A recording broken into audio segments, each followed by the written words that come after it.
Hey guys, Prowl 1701 here, and today I'm going to be reviewing The Smugglers. Now, I was originally going to do this, because this is the first time I've ever seen The Smugglers. I've read the novelization, but I've never seen the loose cannon reconstruction, which is what I watched. And, typically the first time I watch a story, I do individual reviews per episode. And this is what I was doing here. And about episode 3, I decided it would probably make sense just to combine those videos into one longer video, maybe something Saturday with a live chat. So I've actually already recorded all 4 of those, and I did a video for each part, all 4 parts, and just edited them together so you can kind of see my thoughts on the story as I was progressing through the story. It's the reason why I tended to always do individual episodic reviews for stories that I'd never seen, that I'd only seen once, that I hadn't seen in a really long time. So you guys could kind of see how I was enjoying the story as I was progressing through the story. So that's what we're going to do today. They've been divided up into part 1, part 2, part 3, and part 4. So here are my thoughts on The Smugglers. Hey guys, Prowl 1701 here, and today we're going to be reviewing part 1 of The Smugglers, and I am watching the loose cannon reconstruction as The Smugglers is completely missing. Now, I'd been holding off on The Smugglers because I thought there was a good chance it might be the next animation we got, but now that we know that's going to be the Savages, I wanted to go ahead and give The Smugglers a watch, because I've been wanting to see the reconstruction, or to at least see it in some kind of visible media. I have read the novelization. And I liked the novelization a lot. I thought the novelization was really good. So I wanted to go ahead and watch the Telesnap RECON, because at least with the Telesnap RECON, unlike the novelization, I am getting the audio performances from the actors. So I am getting a bit of what the actors are doing with the role. Plus I am getting the telesnaps and the little bit of surviving footage, because there is a little surviving footage. It's clever how they work in some of the behind-the-scenes footage, too. I enjoyed this one, just like I enjoyed the novelization. I really like William Hartnell. Just the little nuances he does in the role. He's a little, no, my dear. The little things William Hartnell does, which makes the role feel less like a character and more like a real person. Because he has those little ticks and quirks that everybody has. Like me, I can't stop coughing for some reason when I record. Don't ask me why. I don't know. And I love how well he does that. I mean, just listening to the audio and watching the reconstruction and the telesnaps, I was enjoying William Hartnell's performance a lot. I had also forgotten. It's like, not forgotten, but like, it took me a second to re-click with the fact that this is the story right after the War Machine. So this is the first time Ben and Polly have been in the TARDIS. And so we have that whole brand new companions getting used to the TARDIS, getting used to time travel thing. And Ben is just in such denial for so long, which Ben strikes me as a realistic, pragmatic guy. So it's taking him a while to click with it. I'll bet we're this, and this, and the doctor's over there. That looks like 17th century clothing. You're going to lose that bet, young man. I love that. With Polly more, she's not as disbelieving. She's just really kind of, I don't want to say confused. She's just kind of collecting herself at what's going on. I think Annick's putting in a great performance. Michael's putting in a great performance. I also really like the guy playing Longfoot, the church warden. I like him. I liked the character in the novelization, but I love his performance because he comes off as a nice enough guy. And you get that sense when you learn more about him, former pirate, trying to be a good Christian man. I like the look of him, the way he's done up, his voice. He just comes along as a wary, but cautious, but kind of happy drunk. I like how he approaches the door, gun in hand. I'm curious why he doesn't use that later, but maybe it's because he's drunker later. And I like the conversation he has with the doctor and Ben and Polly. I like that whole bit when they talk, and the doctor fixing his finger that was out of joint. I enjoy that conversation. It's just a fun exchange between them. It's almost like Lightfoot really enjoyed talking with them. I liked that. The confrontation between, was it Cherub? Is that how you say his name? Cherub? The bald pirate, who the actor playing him is doing a good job as well. The conversation between him and Longfoot is really, I like that conversation. I don't know. It's just like, sometimes the devil is in the details, and it's definitely there with the dialogue. I like the dialogue. The little exchange between them with the hint of a threat at first, but not really threatening.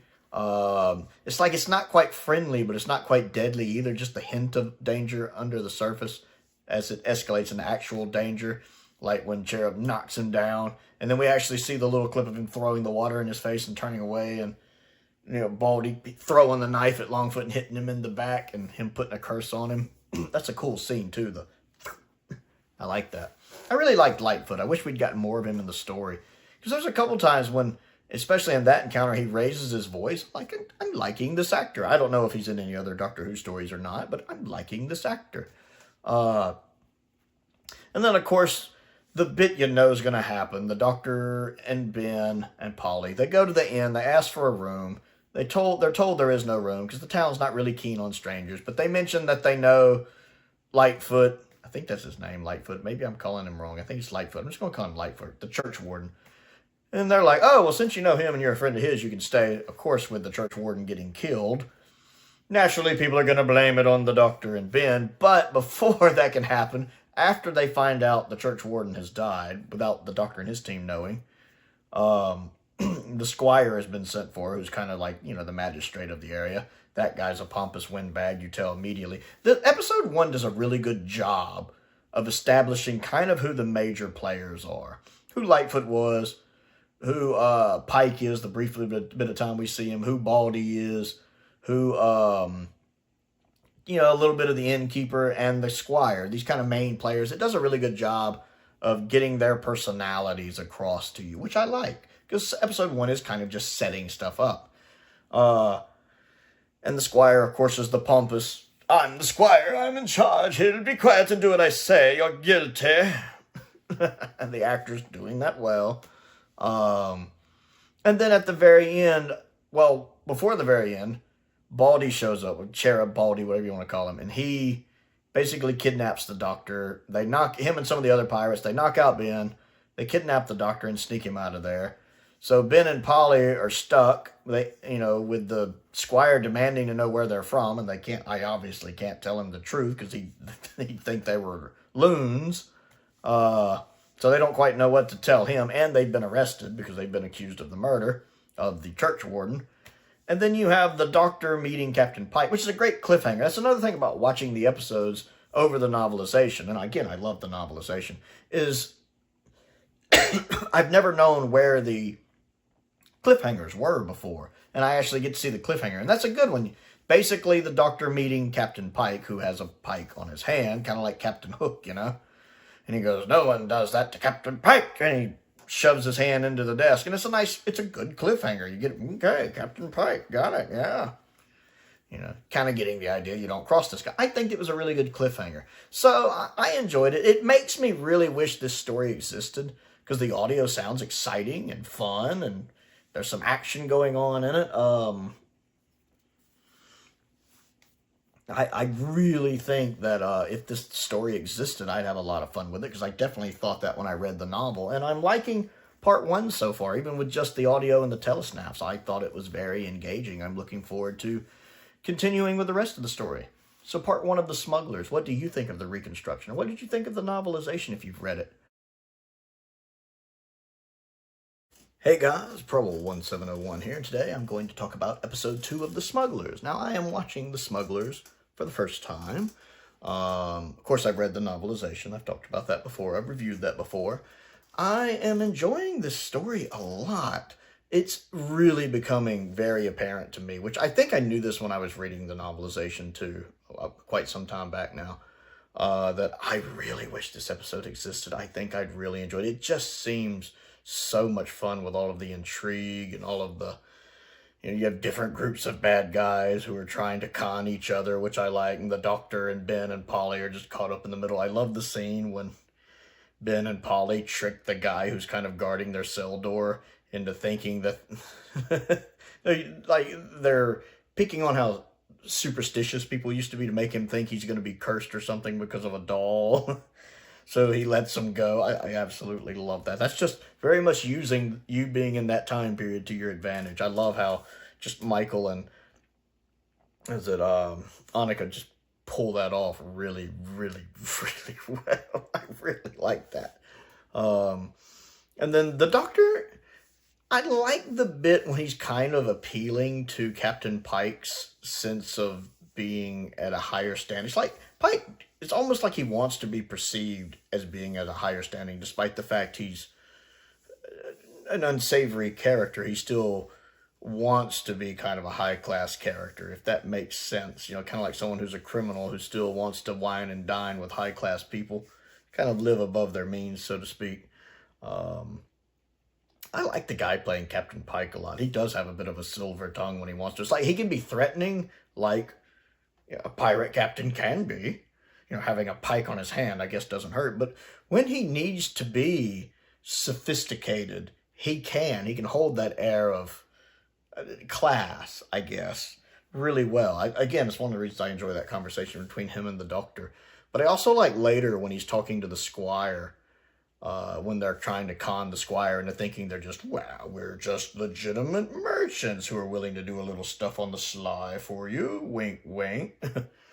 You know, the way he can put on that mask of, in a way, a type of charisma, really. I like that. The actor playing Pike, very good. Again, one of the one of the advantages this has over the novelization is that I am actually getting the actor's performance, at least the audio of it. I mean, I'm also getting a little bit of it in the telesnaps and a little bit of surviving footage, but I'm getting those audio performances and how they're doing their lines, and that's really nice. I'm liking that. Cherub is good. He's good. You can tell he's kind of the uneducated sloth.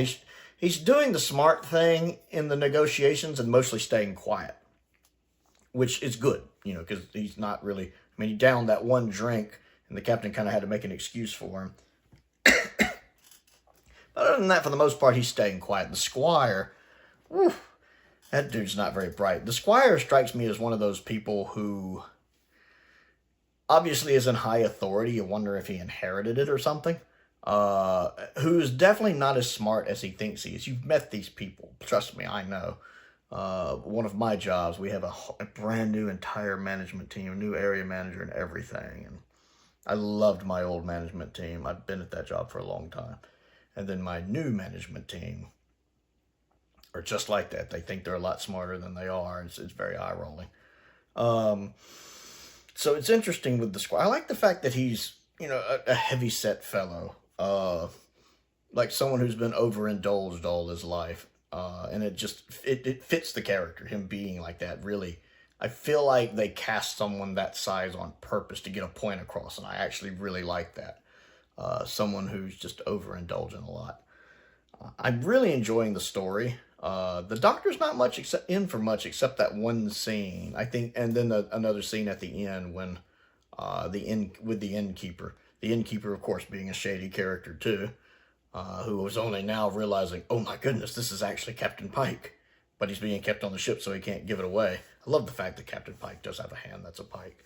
But I'm enjoying this. Such a fun story. It's kind of one of those things where I really liked the novelization, and I always wondered if the episodes lived up to it, or if the recons of the episodes, especially with all 4 episodes missing, could live up to it. And despite being completely missing, with basically just telesnap recons, the audio is carrying it so well. I'm really enjoying the story. The performances of Ben, of Polly, of the Doctor, and all the guest cast are really selling I would have loved to have had more of Longfoot, which I kept calling him Lightfoot in part 1. I guess I was thinking of Talons, but it was Longfoot. I really wish we'd got more of him. I liked the actor playing him. But yeah, I'm fully invested in this story. I'd rather watch this with telesnaps than most of Series 11 of Modern Who any day. So why don't we watch Arachnids in the UK? Nah, I'll just take this telesnaps of the Smugglers instead. Why? It's about 1,000 times better, but the episode's completely missing. Still 1,000 times better. So I'm enjoying it. I'm liking the Smugglers. Halfway through the Smugglers now. Really enjoying the Smugglers. So the Smugglers, parts 1 and 2. What did you think of them? So, episode 3 of the Smugglers. Continuing to enjoy this story. I really like watching the Doctor and the innkeeper escape. How they trick Jamaica and knock him out and escape.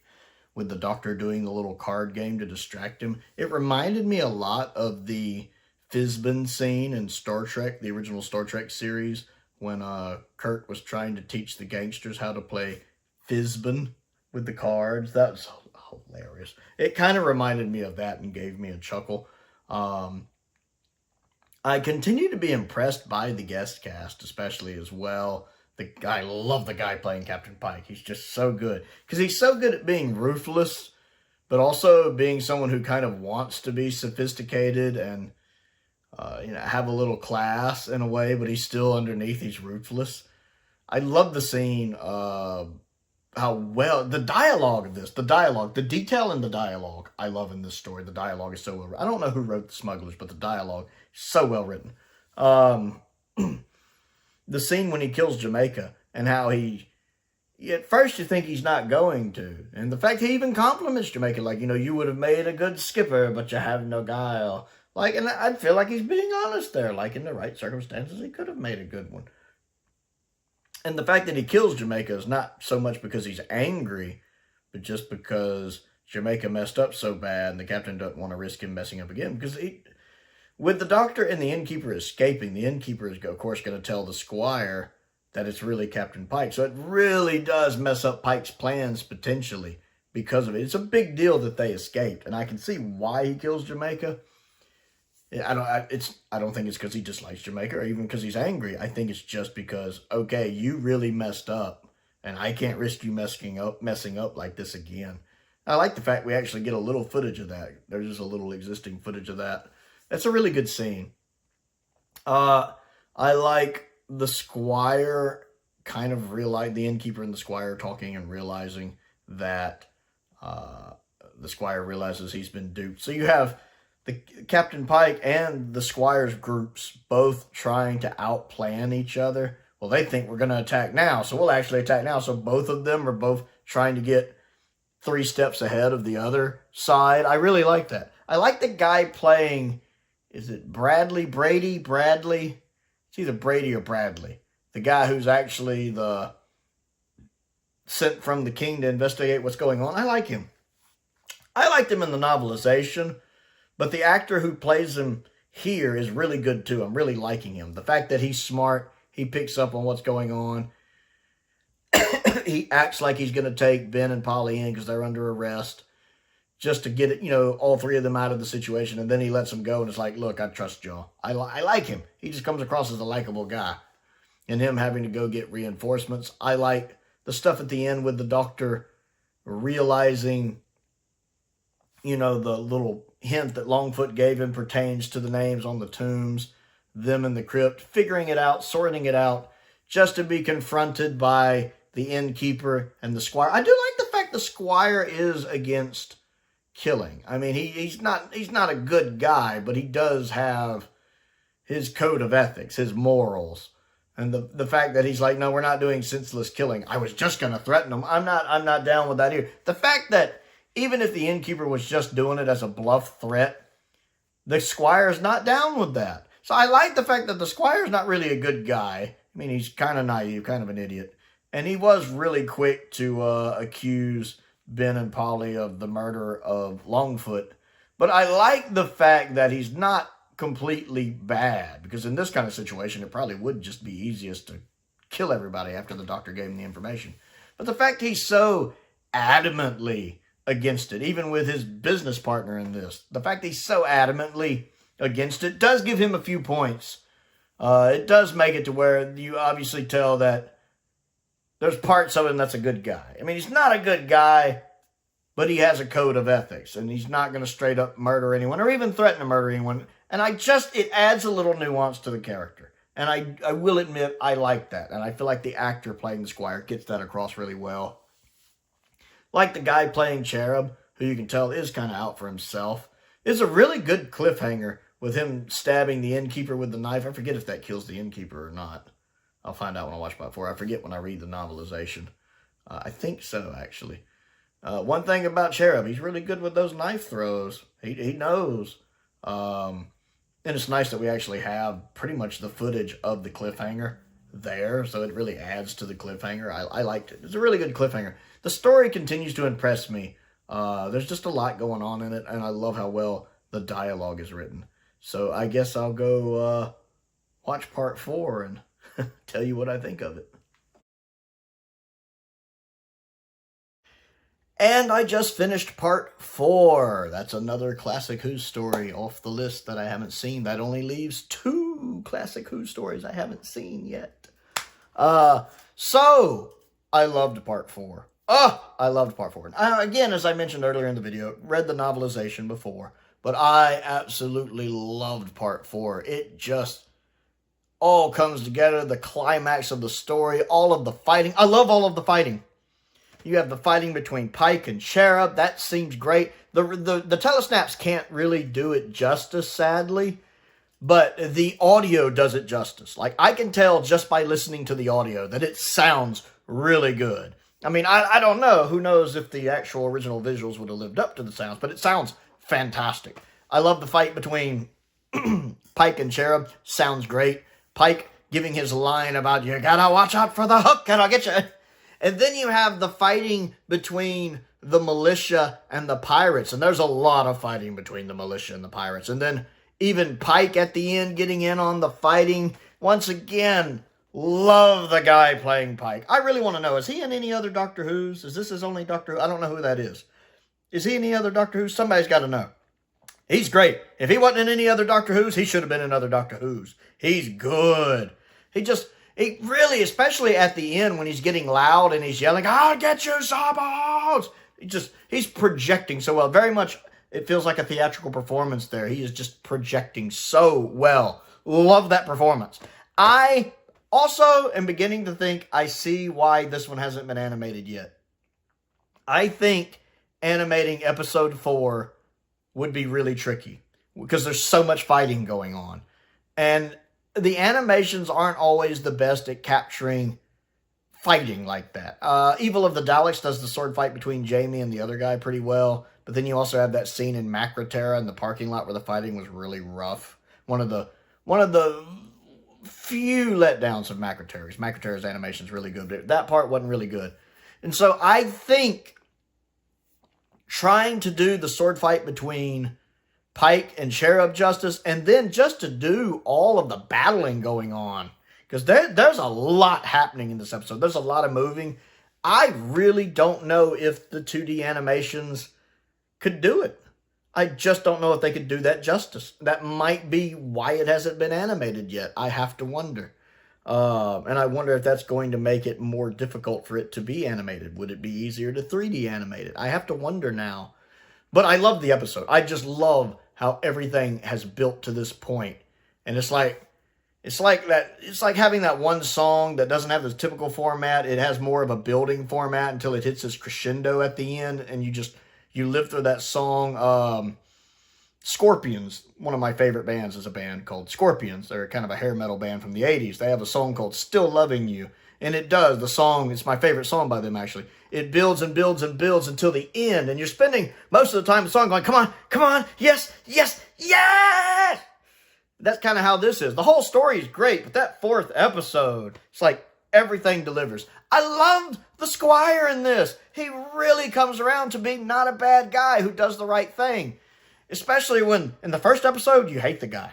You just hate the guy. The 2nd episode, you hate the guy. It's really the end of the 3rd episode where you start to realize, as I talked about in my review of part 3, that I like that this guy has a code of ethics and he doesn't seem as bad. And it even addresses that in the issue where, like, I might be a rogue, but I'm not, a rogue like you. I don't shed mindless blood. And in the last episode, I kind of hope he got away with it. I hope he got forgiven. Him and Blake were working together really well at the end. I kind of hope he got pardoned or whatever. He didn't get in a lot of trouble. Because he turned out to be a pretty good guy, even helping save the Doctor at the end when Pike was going after him. It's interesting to see a character have that kind of turnaround. I don't really recall it an arc so much as it happens so fast, but to have that kind of turnaround to where you can perceive them one way in episodes 1 and 2, and then by episode 4, you see them in a whole better light. I really like the character of the Squire and the little development he gets there. I like that a lot. And it's interesting for a story because there's so much good stuff going on in this. The cast is so good. The main cast and the guest cast. Ben and Polly kind of adjust to their situation traveling with a doctor. Again, I have to keep in mind this is their first story traveling with a doctor. They're having to adjust to time travel and all that. And the fact they're keeping it locked in pretty well. I can't quite buy everybody thinking that Polly is a boy. I mean, I don't see how you look at Polly and think it's a boy. Now, Annika's so attractive. I just don't see how anyone makes that kind of choice. That would be a very, very effeminate lad. I don't quite buy anyone thinking Polly is a boy. I just don't. But that's just a minor nitpick. There's so much good going on in this story. I love this story. And to be completely missing, aside from a few clips, to be able to have so much affection for this story and to be so just into this story, because I was hooked for all 4 parts of this story. Now again, I'd read the novelization before and loved the novelization. I've talked about that several times on the channel. But even just having, not having an animation, just having the audio and the telesnaps, I had a great time with this. That's highly impressive. I did watch the Loose Cannon reconstruction, which was like 30-31, something like that. Very well done by Loose Cannon. Very well done. I really liked this one. I really wish this story existed. I would literally rather have the Smugglers back than Dalek's Master Plan back, except maybe episode 12 of Dalek's Master Plan. But seriously, if they were like, I can give you 4 episodes of Dalek's Master Plan, not episode 12, or Smugglers, I'd be like, give me the Smugglers! Because Dalek's Master Plan bored me. Whereas the Smugglers, I loved it. I had such a fun time with this story. It was so good.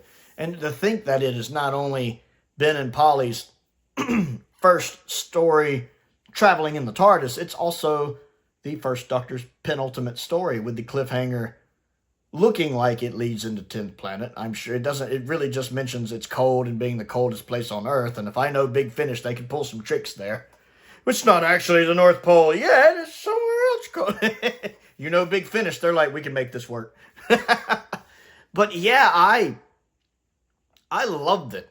Between the Squire having his little turn there, the guy playing Pike, the guy playing Cherub, even the Innkeeper, the guy who played the Innkeeper, who's not in part 4, of course, but I liked him. It's amazing that these people were able to make this story come alive for me, despite just being the audio and the tone. The audio performances are so good, and my hat's off to the actors, that even without not a lot of visual representation, I was able to so thoroughly enjoy this story. It's a perfect 4-parter. It's excellently paced for 4 parts. It works really well. The cliffhangers are really good. This is the first time I really got to experience the cliffhangers. They're really good cliffhangers. Hartnell is putting in a great performance.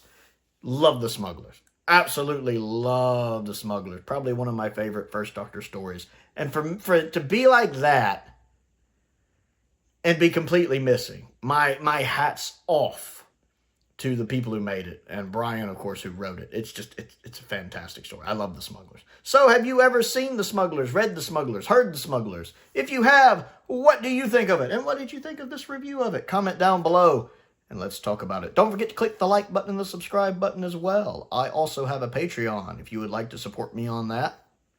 There is a link to that down in the description below. Patrons get, exclusive access to stuff, early access to stuff. They get to vote in polls, different tiers. They get requests for videos, actually.